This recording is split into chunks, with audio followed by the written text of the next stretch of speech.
கும்பகோணம் அருகே மஞ்சமல்லி கிராமத்தில் உள்ள ஸ்ரீ பிரகன் நாயகி அம்பிகா சமேத ஸ்ரீ மந்திரபுரீஸ்வரர் திருக்கோவில் மற்றும் பரிவார தெய்வங்களுமான ஐயனார், மாரியம்மன், செல்லியம்மன் ஆலயத்தில் 15 ஆண்டுகளுக்கு பிறகு மகா கும்பாபிஷேகம் சிறப்பாக நடைபெற்றது.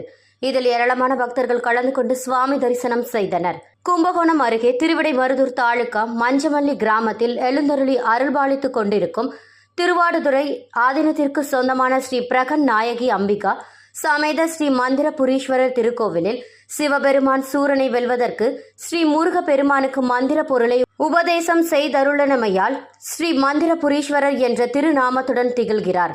மேலும் சிவ புண்ணியத்தால் வண்டு ஒன்று நாளும் சிவலிங்க திருமேனியை வழிபட்டு அருள் பெற்றதால் வண்டுபுரீஸ்வரர் என்னும் திருநாமமும் பெற்று விளங்குகிறார்.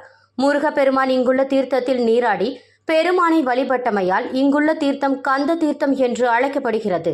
இத்தகைய சிறப்பு பெற்ற ஸ்தலத்தில் 15 ஆண்டுகளாக பிறகு மகா கும்பாபிஷேகம் செய்திட திட்டமிட்டு பல லட்சம் செலவில் பல மாதங்களாக நடைபெற்று வந்த திருப்பணிகள் நிறைவு பெற்றதை தொடர்ந்து கடந்த 22ஆம் தேதி வெள்ளிக்கிழமை முதல் கால யாக பூஜைகள், கணபதி ஹோமம், நவகிரக ஹோமம், லக்ஷ்மி ஹோமம், வாஸ்து சாஸ்தி, யாகசாலை பூஜைகள் தொடங்கியது.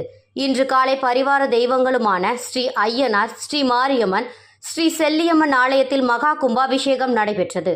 அதனைத் தொடர்ந்து 4ஆம் கால யாகசாலை பூஜை நிறைவாக மகா பூர்ண ஹதியுடன் மங்கள ஆரத்தி செய்யப்பட்டு மங்கள வாத்தியங்கள் முழங்க கடகங்கள் புறப்பாடு. அதனை அடுத்து மந்திரபுரீஸ்வரர் திருக்கோவிலில் விமான கலசங்களுக்கும் சிவாச்சாரியார்கள் புனித நீரை ஊற்ற மகா கும்பாபிஷேகம் வெகு சிறப்பாக நடைபெற்றது. இதில் திருவாடுதுறை ஆதீனம் 24வது குரு மகா சன்னிதானம் ஸ்ரீ அம்பலவான தேசிக பரமாச்சாரிய சுவாமிகள் கலந்து கொண்டார்.